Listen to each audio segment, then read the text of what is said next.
پرانے زمانے میں ایک نواب ہوا کرتا تھا۔ سارے علاقے میں اس کا اقتدار تھا۔ اسے ایک گانے والی عورت کی آواز پسند تھی۔ نواب اسے اپنے محل بلواتا اور اس کی سریلی آواز سے لطف اندوز ہوتا۔ ایک بار محفل سجی ہوئی تھی۔ وہ عورت نواب کی خلوت میں اسے راگ سنا رہی تھی کہ نواب سر جھکائے سنجیدگی سے بیٹھا تھا، جیسے کوئی گہری سوچ اسے تڑپا رہی ہو۔ عورت نے گانا سنانا بند کیا تو نواب سے پوچھا، کیا بات ہے نواب جی، چپ چپ بیٹھے ہیں، کوئی پریشانی ہے کیا؟ نواب بولا، میں سوچ رہا تھا کہ زندگی کا کوئی بھروسہ نہیں، آج میں ہوں کل شاید نہ ہوں۔ جب میں دنیا سے چلا جاؤں گا تو تم اسی جگہ بیٹھ کر کسی اور کی محفل سے جاؤ گی، کسی اور کو راگ سنا کر اس کا دل بہلاؤ گی۔ یہی سوچ مجھے اداس کر رہی ہے۔ عورت بولی، اللہ نہ کرے آپ کو کبھی کچھ ہو، ایسا کبھی نہیں ہوگا۔ کیا میں آپ کے بغیر زندہ رہ سکوں گی؟ نواب بولا، پھر قسم کھاؤ کہ اگر میں مر گیا تو تم میرے چھوٹے بھائی کو کبھی کچھ نہیں سنانا ہوگی، کوئی تعلق نہیں رکھو گی۔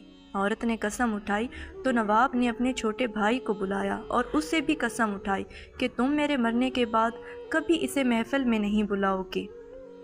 کچھ عرصے بعد نواب کی طبیعت خراب ہوئی اور وہ مر گیا۔ نواب کا چھوٹا بھائی نیا ولی عہد بن گیا۔ ولی عہد بنتے ہی اس نے بھی نوابوں جیسی محفلیں سجانا شروع کر دیں اور اسی عورت کو گانے کے لیے بلوایا۔ اس عورت نے محفل میں آنے سے انکار کر دیا اور کہا کہ آپ وہ قسمیں بھول گئے ہیں جو نواب نے ہم سے لی تھیں۔ چھوٹے نواب نے کہا کہ میں ان قسموں کا کفارہ دوں گا اور کچھ صدقہ دے دوں گا۔ پھر آخر وہ عورت مان گئی اور چھوٹے نواب کی محفلیں سجانے لگی۔ ایک بار خلوت کدہ میں نواب کو سریلے راگ سناتے سناتے عورت کو نیند آ گئی۔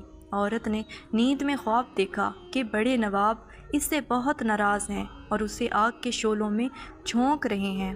وہ خواب سے بیدار ہوئی تو رونے لگی اور سارا خواب چھوٹے نواب کو سنایا۔ چھوٹے نواب نے کہا، وہم نہ کرو، یہ وہم ہے اور کچھ نہیں۔ لیکن عورت پھر بھی روتی رہی اور اس نے کہا، میں ابھی مر جاؤں گی، مجھے پتہ چل گیا ہے کہ میں مر جاؤں گی۔ یہ کہتے ہوئے اس کی آنکھیں پھیل گئیں، اس کا منہ کھل گیا اور وہ مر گئی۔ یہ دیکھ کر چھوٹا نواب اسے حیرانی سے دیکھتا ہوا اٹھ کھڑا ہوا اور کمرے سے بھاگ گیا۔ یہ کہانی بتا رہی ہے کہ ہم سب اس دنیا سے کوچ کرنے والے ہیں اور پھر ایسے بلا دیے جائیں گے جیسے کبھی تھے ہی نہیں۔